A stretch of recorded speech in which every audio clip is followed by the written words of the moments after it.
Hey everybody, Coach here. Thanks for taking a couple of minutes and joining me here today, or actually this evening, because I decided to do it when it was a little cooler.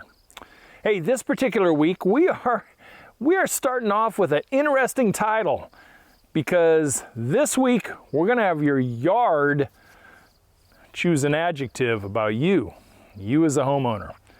So yard, choose an adjective.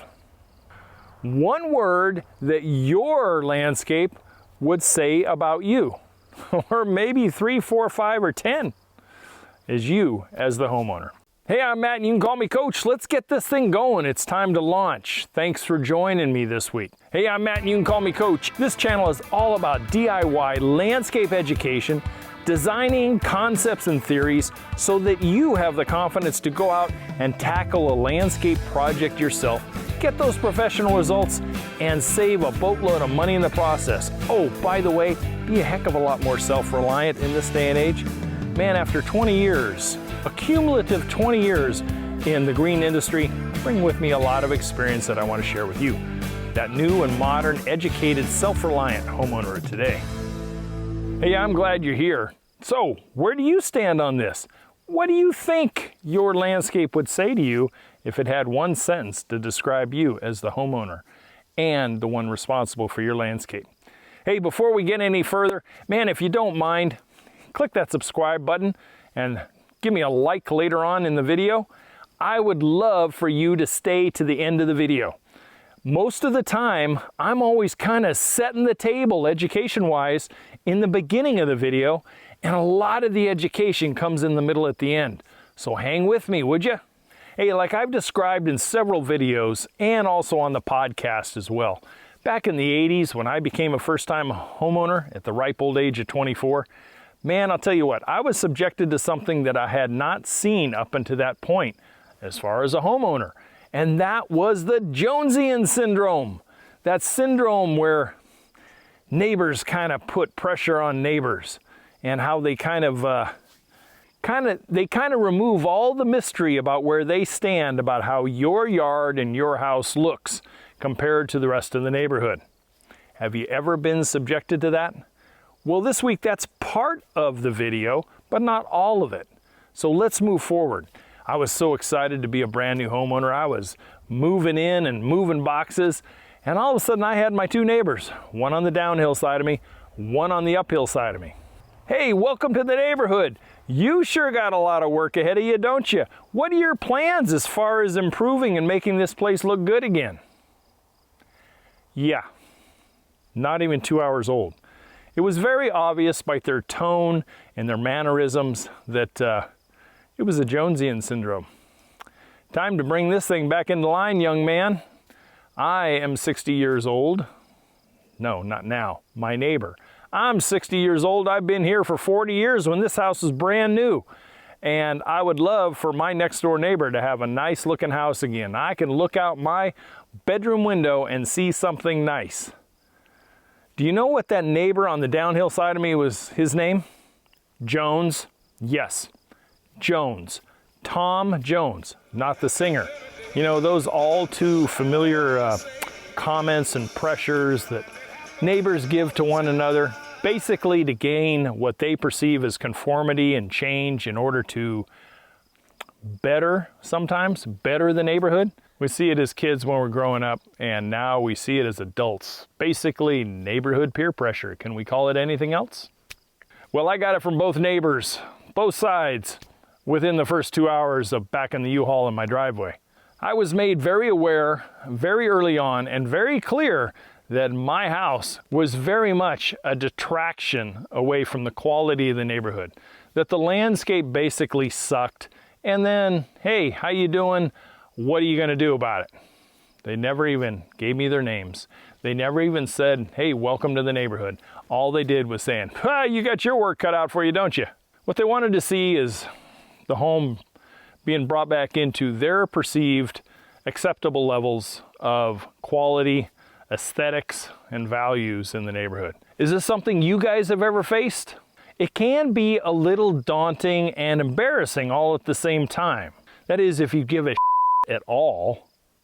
Being young and impressionable and conscientious, Man, I got on this house as soon as I could and as fast as my checkbook would allow me to.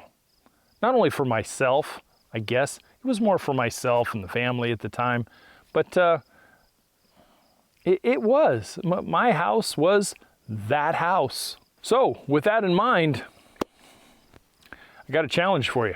Looking outside, what would your landscape say to you if it could talk? Sounds a little corny, I know, but let's just go with it. Hypothetically, what would your yard say to you?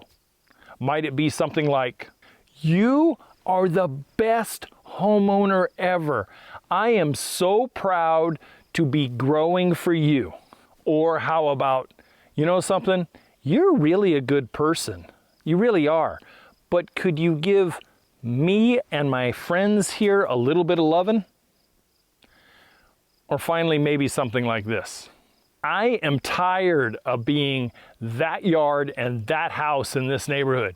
Would you please get off your lazy and do something positive for us out here finally?" You know something, in the real estate biz, there's an old adage, and everybody's probably heard it, is that it really takes a lot to change first impressions. And so what is that first impression of someone driving by or walking by your home? I can kind of surmise that the first impression that people got from my first home, and granted, it was kind of in a sketch neighborhood. It was in an area not too far from where I grew up, but it was a little sketchy. I admit it, but it was all I could afford as a first-time homeowner.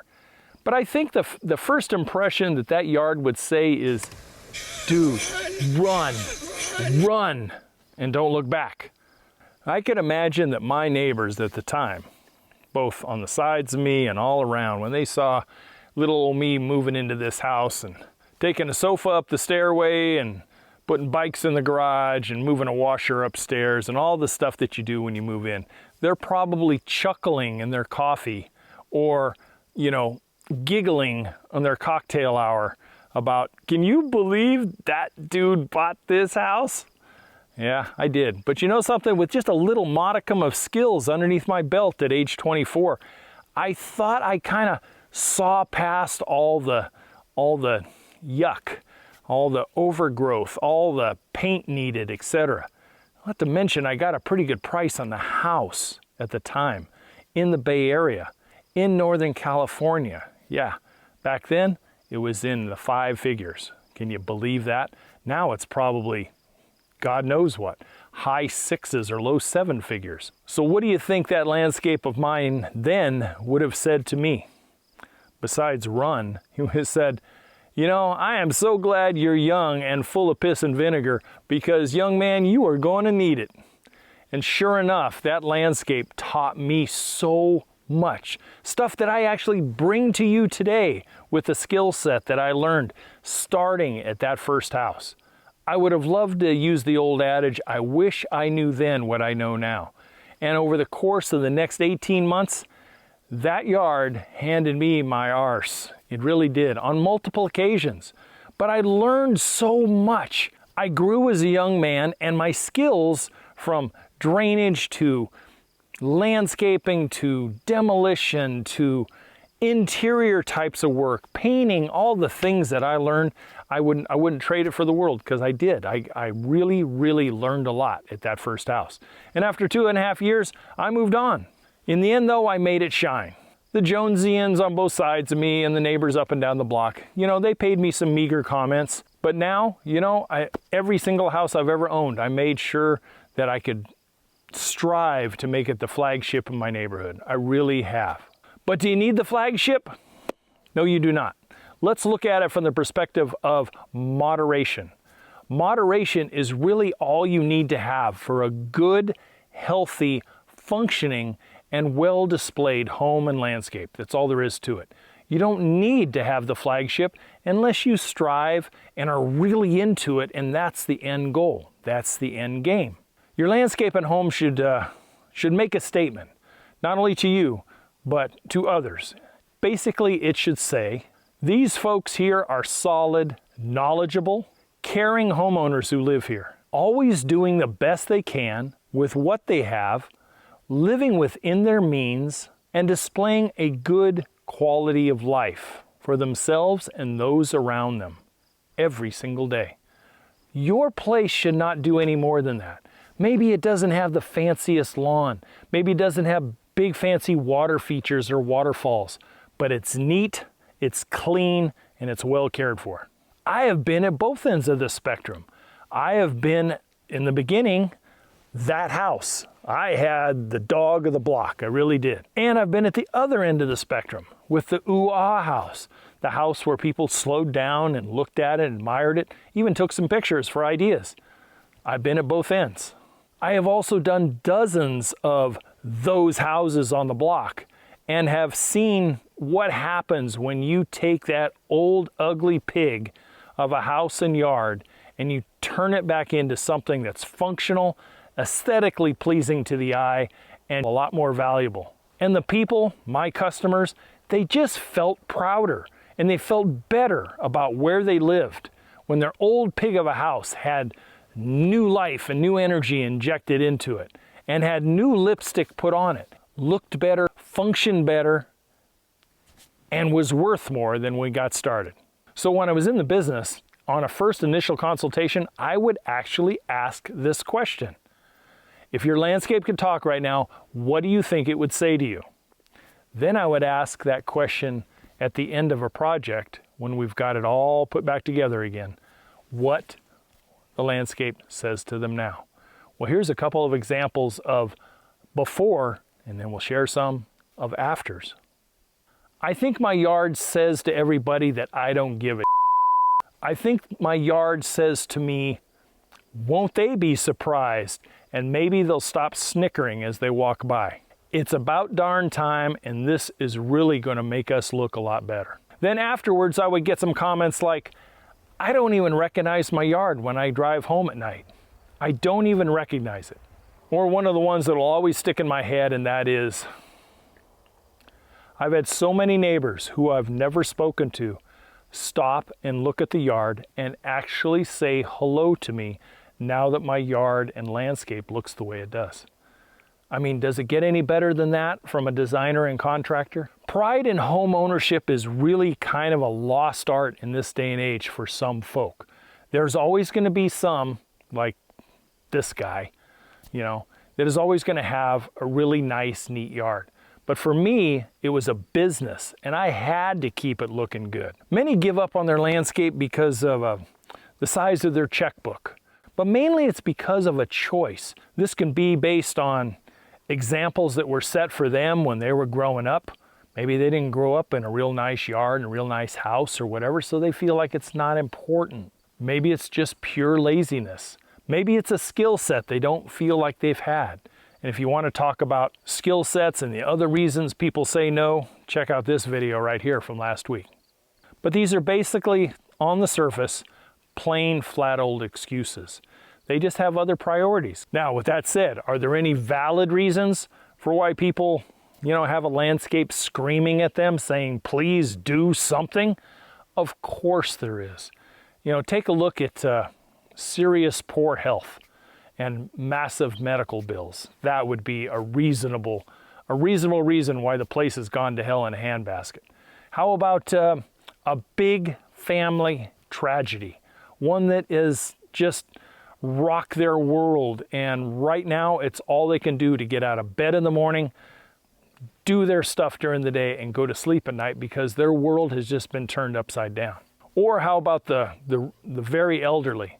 Someone who has been married for 60 years and one spouse has died and the person is in their mid or late 80s now and they just don't have the steam they used to have 30 years ago. And the yard tends to be one of the first things that goes. Some of these reasonable explanations, everyone can kind of buy in on. And then there's those that just plain flat don't give a crap. They don't give a crap about their neighbors. They don't give a crap about their jobs. They just exist. They don't let their landscape, they don't let their house, their dogs, their life habits define or determine who they are, plain and simple. They basically give their middle finger to everyone around them, including themselves, and the example they set. We've all seen the houses. They're not everywhere, but they're here and there, and all it takes is a couple, 2 or 3 of them in the neighborhood, and can really pull the value and the overall look and health of a neighborhood down. You know, with the yard cars and the chained up dogs and beer cans and trash and cars partially dismantled. We've all seen these yards, okay? In this day and age, I think it might really behoove of a lot of people to turn the clock back a few decades, reestablish what it feels like to be a proud homeowner. You're so privileged to being able to have it. Why not take care of it and put your best foot forward at all times?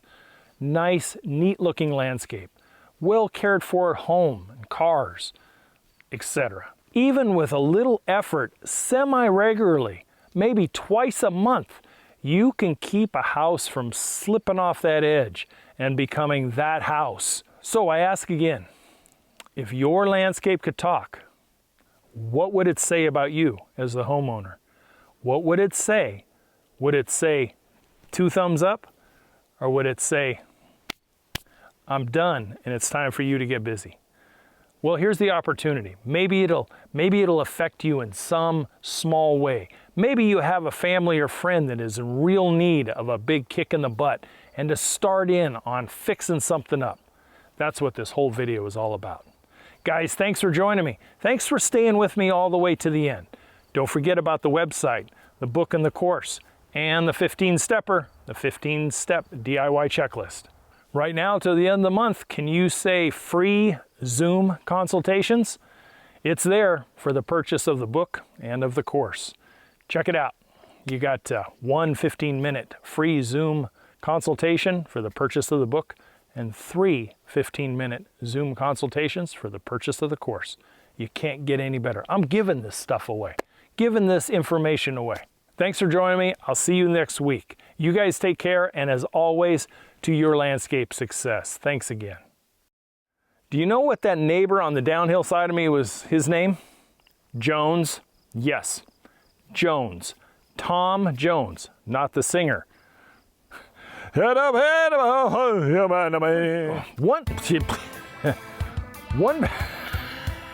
it's that face in the background.